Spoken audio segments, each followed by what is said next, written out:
Dab does not, he's very similar to me. He's not very fond of their mirror match. Oh. He is going to go Tanya, but I know for a fact that Dab isn't very, he hates mirror matches just like I do. Yep, I mean, a lot of people really don't like mirror matches, especially the Tanya mirror match is going to be a very strange match and kind of all over the place. So I feel like having somebody what we just saw. Yeah, actually exactly what we just saw. Yeah. But we get to see it again. Round 1. And 2 different players this time. So, you know, there are things that each of these players do that really kind of differentiates them from the other Tanya players. Dabs is the fact that he loves using those air drills. He does. And he's also, I feel, personally, the most patient Tanya of I agree. all of these Tanyas that we've seen today. I mean, that might be why he has a little bit of a problem against zoning, is because he's so patient that he doesn't take advantage of just running in. Although we did see him do that extremely well against Pig, but yeah. His patience, I love that as a Tanya player, because people expect you to just go nuts with her, which is 90% of the time what happens. But when you have Dab just sitting there patiently waiting and just baiting people to make mistakes, it works out, and he's going to be a big combo in the corner. It's the hard knockdown. Oh, that's good. Sorry, I should. But Dragon is no slouch, getting his own pressure now, and he's got Dab in the corner, but Dab's going to armor right out. I wonder if he could have hit the 3rd record there, but this should be chip, guaranteed. And Dab's going to take the first round. Round 2. Fight. They need to give Tanya another skin. I would love to see another Tanya skin, so that we can tell them apart easier in mirrors. Right. Oh, nice, gets out of the corner. Oh, and it gets the full conversion. We saw him drop that a few times earlier. Like I said, not easy at all. Oh, nice drill punish there from Devin. Runs himself just in case to mid-screen, but throws Dragon right back towards the corner. And here we go, Dab again with his offense, but he's going to drop a combo. Now, what we saw there was a really smart call by Dab, and it actually shows that he was watching the earlier matches, because he ran through exactly like Cowboy ran through when he was fighting against Dragon. So clearly he was watching the earlier matches and learning from it, which is an extremely underrated ability for a tournament player. Yes, to study the tapes. Study the tapes. You gotta go and just review pop in them all. The VHS, you know what I'm saying? You gotta get it in there and realize what's going on. Don't laugh at me. I'm not laughing at you. I'm laughing with you. I wasn't laughing. All right, I was laughing at you. There you go. You know what? It's because you're such a jolly guy. I'm not. I know. Nobody's ever called you jolly. I'm sorry. But most hated man on this planet, Chef. Don't forget that.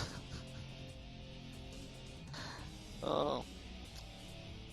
I think the Tanya mirrors are driving you mad, my friend. A little bit. A little bit. A little bit. But you know what? Regardless of irregardless? The fact that I didn't say irregardless. I said regardless. Please continue. All right, regardless of the fact that we are seeing so many Tanyas, this isn't... I mean, this is a good match to see a mirror. It's not like there's too many things that can just randomly run into each other. It's good to know, because usually when you see a mirror match, both players will know how to exploit the other's weakness. For instance, there is actually gaps in between those recas that a lot of players don't see that, and they don't indicate that. So to see it now, maybe you're like, oh, that's how I punish that, or that's what I'm supposed to do in that situation. Yeah, a lot of players don't realize that. I mean, for those of you out there who don't know, Tanya has 3 hits of her recas, and if she does them all immediately, there's no gap in between any of them, but they're unsafe. They're unsafe.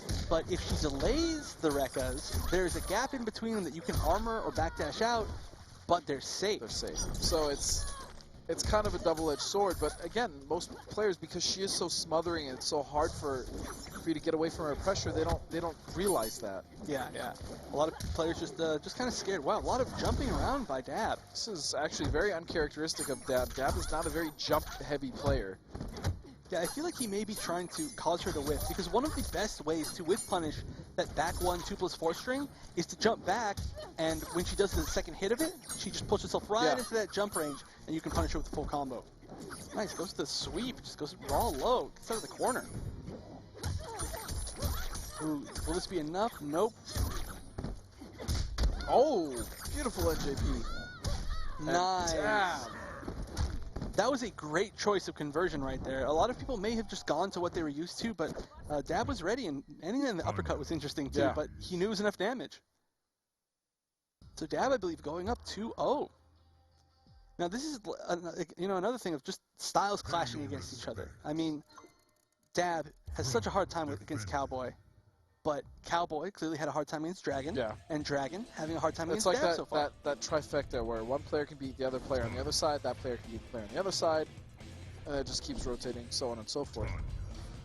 It's like playing rock, paper, bone hands. What? I hate you. God, I hate you. Bone hands always wins, just FYI. But, Yeah, but Bonehands can't sift through the sand, remember? I know. So sad. Could you imagine watching Bonehands try to make a sandcastle? It would be awful. It would look it would look something out of like a Tim Burton's movie. It would just be atrocious. He's eating Thanksgiving dinner and he's like can't hold the utensils right. Alright, so Is this what Tanya has resorted us to, talking about what Bonehands does on Thanksgiving? it has. Alright, finally Dab getting out of the corner. Now he gets to put on his pressure. Now this is, again, not the worst mirror. It's rather an entertaining mirror, I think, because both of these characters that we see on screen, Right. they have really great pressure, but also really great armor. Enhanced Rekka being one of the best armor moves in the game. Yes. You do get that Rekka mix-up that we were talking about earlier. So it can be made relatively safe, not an easy punish one way or another. And on top of that, I mean, she has an armored overhead, she has an armored low that launches. Oh my goodness, Dab! That down Again, two. he's hitting the highs with that down two. Low profiling and going for the punish. And that's a great read. Yeah. That also just shows, like we were talking about earlier, that Dab knows his own character. He may not like the mirror, but he knows the mirror. It's true. I mean, we've seen him armor through the Rekkas. We've seen him blow up a lot of highs. And He should have let go. He should have just let go of block there, and not given Dragon the extra meter. But to be honest, Dragon didn't really get that much anyways. that's true. But, I mean, every little bit counts. I mean, Yeah. if you are ever in that situation where you have a 1% life or they just enough to kill you, you can always regret that you didn't quite do something quite as optimally the round before that. And in Mortal Kombat, more than any other game, knowing how to take your losses as well as your wins in rounds is extremely important. I mean, saving your meter when you think you're going to lose, or trying to at least get better screen positioning before you get knocked out. I mean, all of those are extremely important in this game. Oh, he actually, I think, could have fell with an NJP there, but he chose not to. This actually might cost Dab. He's stuck in the corner still. Oh, what a beautiful whiff punish. That was great. He actually went for the punish right there. That back two is 7 frames, which is a great punisher for Rekkas, but Dragon delayed it just enough that he was safe and was able to get that backdash. Tanya. All right, so Dragon going to take his first set here, excuse me, his first match here against Dab. Now, as much as I would like to see Dab go Jax, I think he should just stick with Tanya. There's honestly, at this point, there's no reason. He's already won 2 games. He knows what he can do to his own character. And if Dab does win this, he's going to fight Sonic Fox, and I mean, we've seen that before. have we? We've seen that before in Season 1, and I don't think we've seen it in Season 2, though. Season 2, no, because Cowboy has always stopped Dab. Yeah. So this could be his first chance in Season 2 to challenge Sonic Fox. I feel like I could be wrong about that, but it's just because Dab and Sonic Fox have both been in so many top 8s, but somehow they're just on the other side. Alright, so Dab with an early lead, pushing Dragon to the corner. Nice, great usage of meter. Now that meter is especially scary when Tanya has 2 bars, because she can not only hit it into pressure, she can get a full combo. Yes. And it is pretty costly, but Tanya does build meter extremely fast with all these block strings. Nice, goes for a hard knockdown and just goes for chip. Now, I like that choice right there by Dragon to just jump out, because there was no way that he was going to be able to live by blocking. There was literally no way. It was guaranteed chip. So you have to try something risky. There's no reason not to. Don't just sit there and accept your death. Your fate. Yes. Alright, great throw by Dab. Dab has had extremely good corner control and screen presence, where he always throws back into the corner and he tries to side switch. Oh, tried to go for his own armor in between the gap, but Dragon was expecting that. Or wait, was that Dab? I'm confused now. That was Dab armored and Dragon did the enhanced Rekkas Right, to break the okay, armor. I'm sorry. I can barely tell the difference. I know, they're teleporting around and switching sides and pressuring and doing drills. Whichever Tanya did that, it was great. Good stuff. Nice read. To Red Tanya. Good choice by Red Tanya.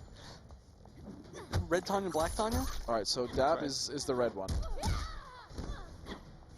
And Dab, again, just like I was saying earlier, oh no, he accidentally put himself in the corner right there, I think. I don't think that was a Oh, that's going to be punished, but nice armors through Dab. Good presence of mind there. Yeah, that was one of those things that Dragon was ready for because he plays Tanya, but Right. because he was ready for it, Dab Dab was had ready. a Yeah. second counter. It was another level of mind games. I'm in your head because you're in my head. Yep, exactly. Ooh, and again, no conversion. Dab's been dropping that quite a bit. He landed like 1 or 2 against Dragon, and that should do it with the chip. Chip death. Dabaroni's going to take it. So we are going to see a Dab Sonic Fox finals. It has been a while. I believe the last time these guys played was at the mid-season showdown season 1. Wow, really? Yeah, I think that's the last time they played. Jeez, that was a long time ago, and they've gone through a lot of character changes, both of them. And I honestly have no idea what matchup we're going to see. Your guess is as good as mine. Why don't you let us know what your guess is, though, to be honest. Follow us on Twitter at ESL Mortal Kombat, as well as at NetherRealm on Facebook. Let us know what you guys think, who's going to win this final, because it is going to be Dab versus Sonic Fox. And then, of course, make sure you guys sign up. Please, ESL.gg/MKX Pro League for a chance for $100,000. You could be